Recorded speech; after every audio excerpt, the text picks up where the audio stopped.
Boa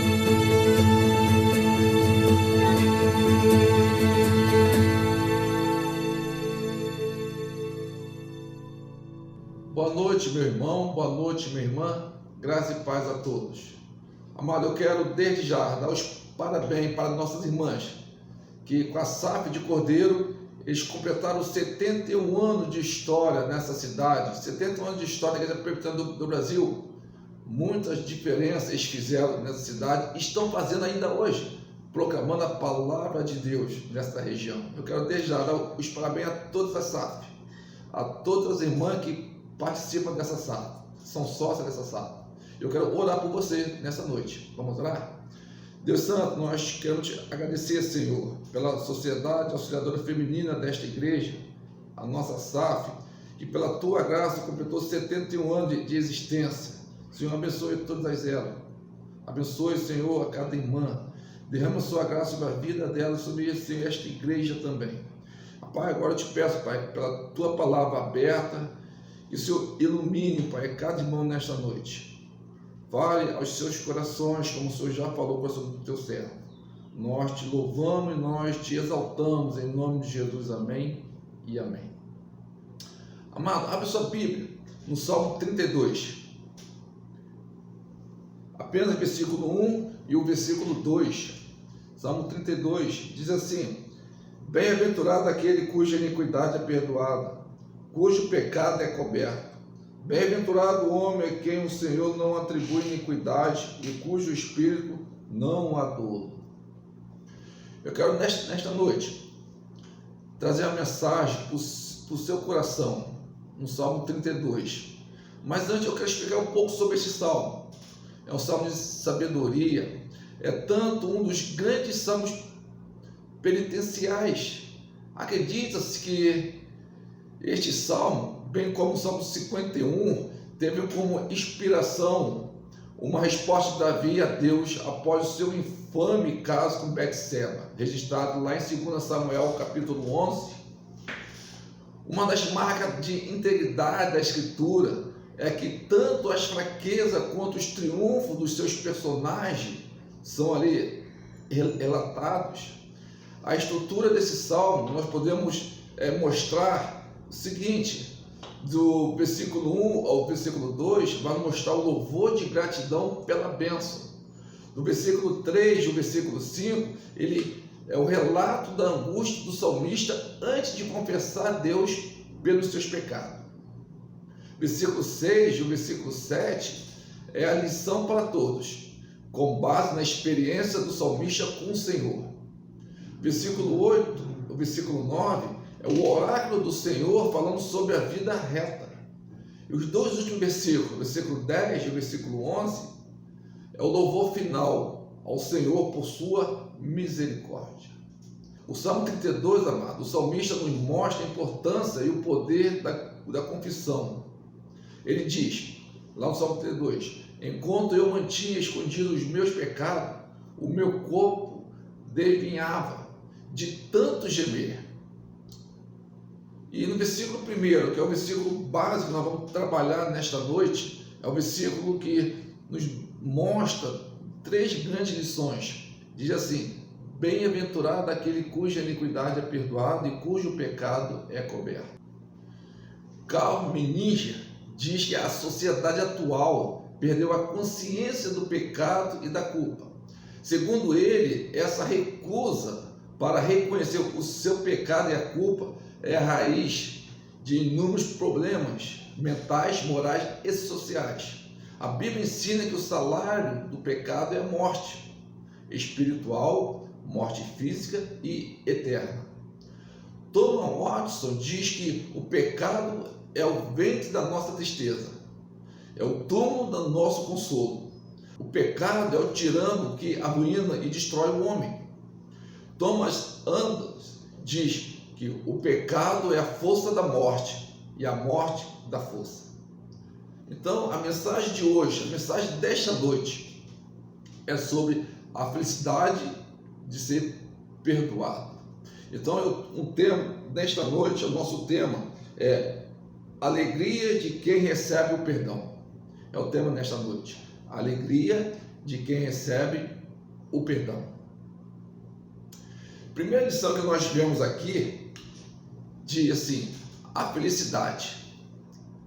Olha o que diz o versículo 1, na parte A: bem-aventurado. Essa palavra quer dizer feliz ou abençoado.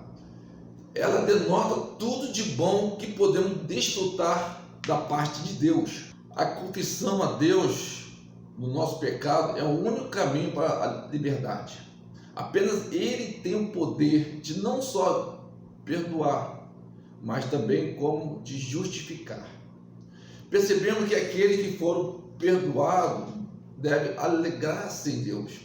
Ele diz: como é feliz aquele que tem suas transgressões perdoadas e os seus pecados apagados. Esta felicidade é o fruto da paz com Deus. Precisamos dela para viver bem, em todos os sentidos da vida.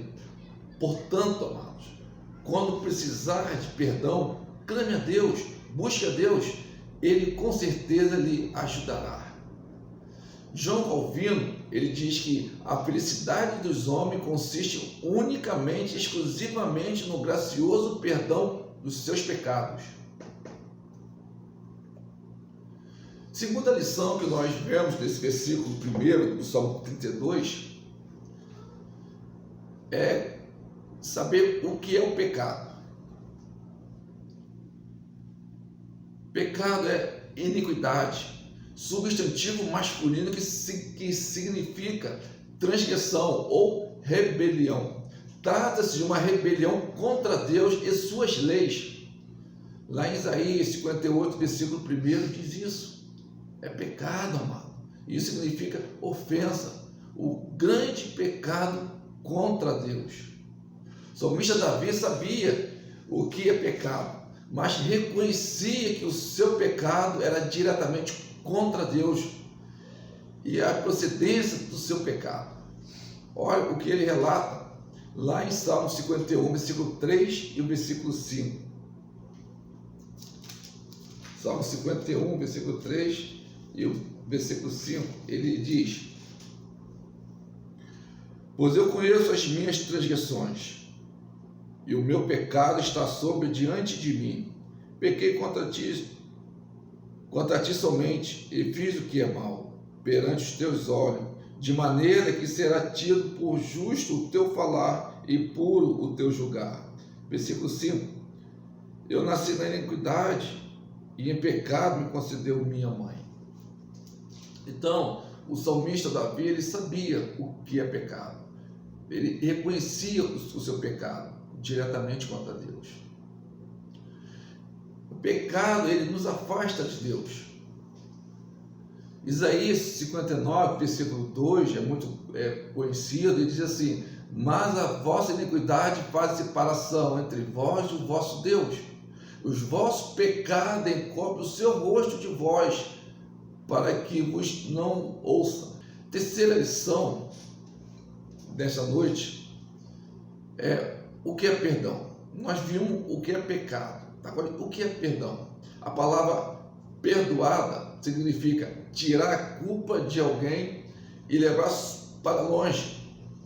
Jesus, amado, ele carregou de maneira substitutiva a nossa culpa, para que recebêssemos o perdão de Deus. Lá em 2 Coríntios capítulo 5, versículo 21, diz: aquele que não conheceu o pecado, ele o fez pecado por nós, para que nele fôssemos feitos justiça de Deus. Nós também significa coberto, que significa esconder, vestir, encobrir. Perdoado é aquele que é coberto pelo sangue de Jesus, vestido com a sua justiça. Isaías 61, versículo 10, diz assim: regozijar-me-ei muito no Senhor, a minha alma se alegra no meu Deus, porque me cobriu de veste de salvação e me envolveu com um manto de justiça, como noivo se adorna de turbante, como noiva que se enfeita com as suas joias. Que bênção! Ser perdoado é ser revestido de justiça. J. Blanchard diz: o que o homem descobre, Deus cobrirá. E o que o homem cobre, Deus descobrirá. Eu quero concluir dizendo, amado, para quem ainda não se entregou a Jesus, a Bíblia nos ensina o que fazer. Atos capítulo 2, versículo 38. O apóstolo Pedro diz assim: arrependei-vos e cada um de vós seja batizado em nome de Jesus Cristo para a remissão dos vossos pecados e recebereis o dom do Espírito Santo. Isso é para você que ainda não se entregou a Jesus Cristo. Isso é para você que carrega essa culpa, carrega esse pecado. Apropria-se, amado, dessa promessa. Ore ao Senhor, clame ao Senhor, e Ele está pronto para ouvir o seu clamor. Que o Senhor Jesus Cristo te abençoe e te guarde, faça resplandecer sobre vós o teu rosto e te dê a paz. Deus abençoe.